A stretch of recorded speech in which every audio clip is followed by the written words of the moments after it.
আরে আছে অলরেডি, সব নাটক হচ্ছে, শুধু গিমিক পলিটিক্স হচ্ছে। অলরেডি আছে, আবার কি করতে চাইছে? বরঞ্চ বলুক যে মুখ্যমন্ত্রী গলায় জোর গলায় বলুক, যারা এভিডেন্স যারা নষ্ট করছে, ডিস্ট্রয়েড করছে, ট্যাম্পারিং করছে, তাদের বিরুদ্ধে কি ব্যবস্থা নেবে। আরজি করের কাণ্ড নিয়ে গোটা রাজ্য তথা গোটা দেশ যখন উত্তাল হয়েছে, ঠিক সেই সময় আজ পথে নেমেছেন ভাঙড়ের বিধায়ক নওশাদ সিদ্দিকীর দল আইএসএফ। আজকে নওশাদ সিদ্দিকীর নেতৃত্বে কলকাতার শিয়ালদা স্টেশন থেকে শুরু করে এই মিছিল আরজি করের উদ্দেশ্যে রওনা দিয়েছেন। যে বিধায়ক নওশাদ সিদ্দিকীর নেতৃত্বে বৃষ্টি ভেজা দিনে শিয়ালদা ব্রিজের উপর দিয়ে মিছিল আসছে, যেখানে বিধায়ক নওশাদ সিদ্দিকী তিনি বৃষ্টিতে ছাতা মাথায় না দিয়ে বৃষ্টিতে ভিজে ভিজে জনতার সঙ্গে তিনি মিছিলে পায়ে পা মিলিয়েছেন। আজকে আইএসএফের পক্ষ থেকে শিয়ালদা স্টেশন চত্বর থেকে আরজি করের উদ্দেশ্যে তিলোত্তমার বিচারের দাবিতে যে বিক্ষোভ মিছিল ছিল, সেই বিক্ষোভ মিছিলে পা মিলিয়েছেন বিধায়ক নওশাদ সিদ্দিকী, ইন্ডিয়ান সেকুলার ফ্রন্টের চেয়ারম্যান। তিনি বৃষ্টি মাথা দিনে বৃষ্টিতে ভিজে ছাতা মাথায় না দিয়ে জনতার সঙ্গে তিনিও বৃষ্টিতে ভিজে মিছিলে পা মেলালেন। সামনে প্রচুর মানুষ, পিছনেও প্রচুর মানুষ, সামনে পিছনে হাজার হাজার মানুষ আইএসএফের সমর্থকদের নিয়ে এই মিছিলের শেষ প্রান্তে আমরা দাঁড়িয়ে রয়েছি। শেষ প্রান্তের দিকে আমরা আছি এবং শেষ প্রান্তে মিছিলের একেবারে সর্বশেষ প্রান্তে রয়েছেন ভাঙড়ের বিধায়ক, আইএসএফের একমাত্র বিধায়ক নওশাদ সিদ্দিকী। তিনি বৃষ্টিতে ভিজে ভিজে একেবারে মিছিলের পেছনের সারিতে জনতার সঙ্গে মিছিলে তিনি পায়ে পা মিলিয়ে হাঁটছেন। এই মিছিল থেকে মূলত নওশাদ সিদ্দিকী কি বলেন, কি বার্তা দেন, শোনাবো আপনাদের। আজকে দেখলাম বৃষ্টিতে ভিজে জনতার সাথে আপনিও বৃষ্টিতে ভিজলেন, ভিজে মিছিলে কি বার্তা দেবেন আজকে? তবে বার্তা তো নতুন করে কিছু নয়, জাস্টিস ফর আরজি কর। আর সমস্ত ধরনের ইনজাস্টিসে জাস্টিস চাওয়ার জন্য আজকে আমরা রাস্তায় নেমেছি। আবু সিদ্দিক হালদারকে যেভাবে পুলিশ কাস্টডিতে অত্যাচারের ফলে যার মৃত্যু হয়েছে, তারও বিচারও চাইতে নেমেছি। শিকারি মোড়াকেও পুলিশ কাস্টডিতে অত্যাচার করে তাকে খুন করা হয়েছে, তার পরিবারের অভিযোগ, তারও বিচার চাইতে এসেছি। তিলোত্তমার বিচার চাইতে এসেছি, প্রিয়াঙ্কা হাসদার বিচার চাইতে এসেছি। যত ধরনের অন্যায় অনাচার হয়েছে সমস্ত বিচার চাইতে আজকে রাজপথে নেমেছি। এবার এখানে বৃষ্টি বাদলকে উপেক্ষা করেই আমাদের থাকতে হবে, তাই আমরা আছি। কে সিবিআই 14 দিনের বেশি হয়ে গেল, 2 সপ্তাহ বেশি হয়ে গেল, কিছু সিবিআই এর কাজ নিয়ে ঢিলামি হচ্ছে, অনেকে প্রশ্ন তুলছেন, কি বলবেন এটা নিয়ে? সিবিআই যেন মনে হচ্ছে কচ্ছপের গতির ন্যায় যাচ্ছে। আমরা আর কয়েকটা দিন অপেক্ষা করব। আজকে আমাদের মিটিংয়ের পরে আমরা 2-1 দিনের মধ্যে রাজ্য কমিটি বসবো। প্রয়োজনে সিবিআই দপ্তর অভিযানও হতে পারে। যে এইভাবে যদি চলতে থাকে মেনে নেওয়া যায় না। আমরা চাই দ্রুত বিচারক। মুখ্যমন্ত্রী বলছেন যে আমি ধর্ষকদের ফাঁসি চাই, বিলও আনবো বলছেন। আরে আছে অলরেডি, সব নাটক হচ্ছে, শুধু গিমিক পলিটিক্স হচ্ছে। অলরেডি আছে, আবার কি করতে চাইছে? বরঞ্চ বলুক যে মুখ্যমন্ত্রী জোর গলায় বলুক, যারা এভিডেন্স যারা নষ্ট করছে, ডিস্ট্রয়েড করছে, ট্যাম্পারিং করছে, তাদের বিরুদ্ধে কি ব্যবস্থা নেবে। আজকে উনি ধর্ষকদের শাস্তি চাই বলছেন, আজকে কামদুনির ঘটনা কি ঘটলো, পাকিস্তানের ঘটনার বিচার কোথায় গেল, হাসকালির ঘটনায় যারা যুক্ত আছে তাদের বিচার কেন করলো না?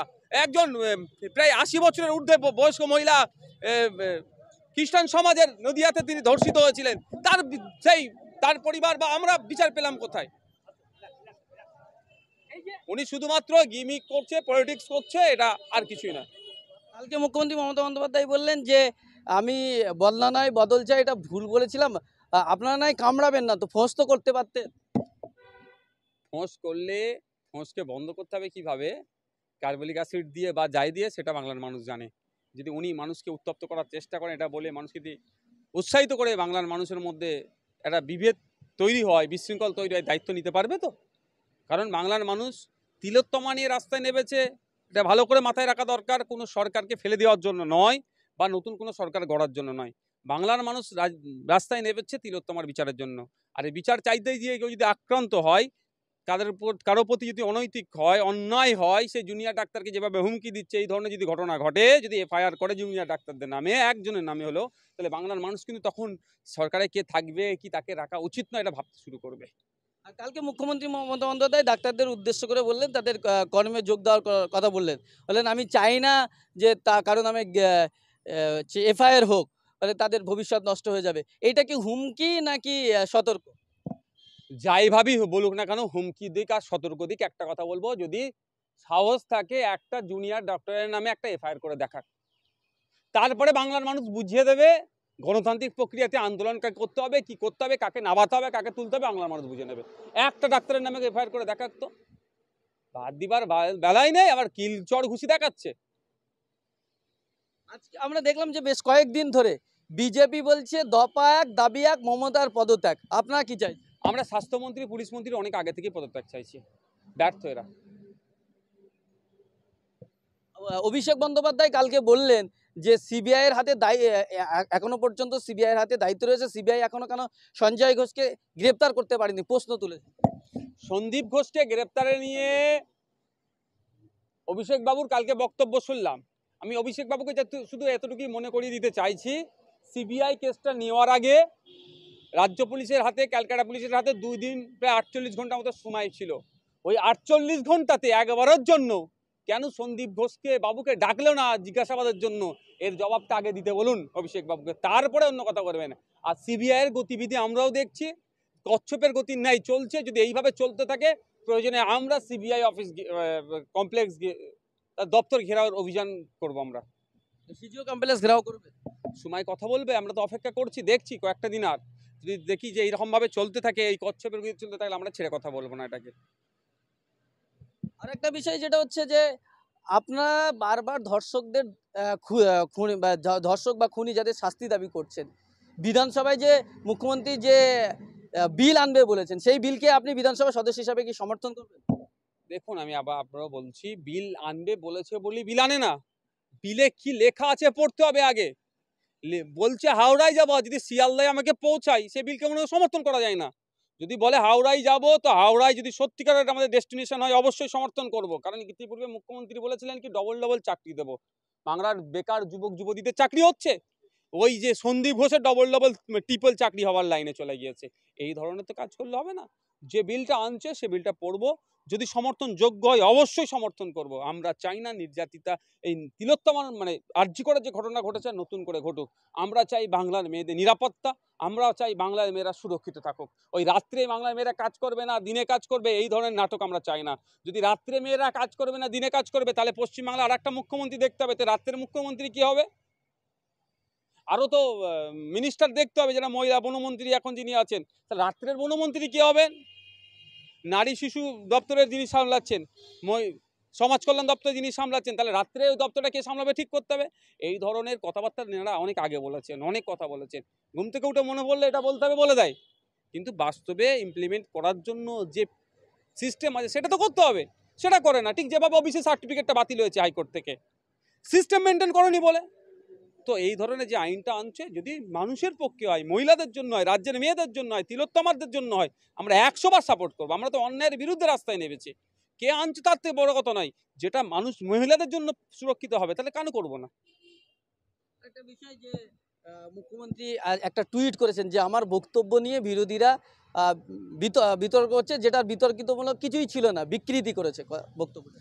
যদি মুখ্যমন্ত্রীর বক্তব্য কোনো ধরনের বিকৃতি হয়ে থাকে, তার জন্য মুখ্যমন্ত্রীর নিজের একটা দপ্তর সামলাচ্ছে, সেটা হচ্ছে কি পুলিশ, স্বরাষ্ট্র ও পার্বত্য বিষয়ক মন্ত্রী। তো তিনি তার সাইবার যথেষ্ট স্ট্রং আছে। নওশাদ কার সাথে রাজনীতির কথা বলছে, কবে কোথায় মিটিং যাবে, সেগুলোও তো সব শুনে ফেলছে। খোঁজ নিয়ে দেখুন তো, শোনার চেষ্টা হচ্ছে তো।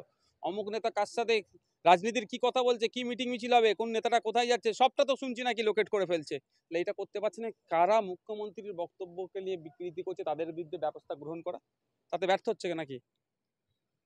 ও সব হচ্ছে শুধু মানে সিম্প্যাথি নিয়ে মতো কথাবার্তা হচ্ছে, ওসব কথা চলে না।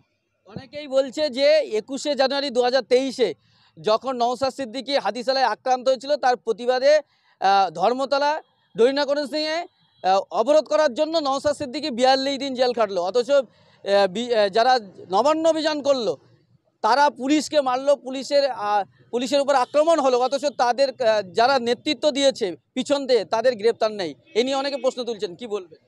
যারা কোশ্চেন করছে ভ্যালিড কোশ্চেন করেছেন তো, কিন্তু উত্তর দেবে কে? মমতা ব্যানার্জির সাহস আছে বিজেপির কোনো একটা বড় নেতাকে অ্যারেস্ট করা? নেতৃত্ব পিছন দিক থেকে কারা দিয়েছে আমরা জানতে পেরেছি তো। আরএসএস এর একটা বড় নেতাকে অ্যারেস্ট করার মমতা ব্যানার্জির সাহস আছে?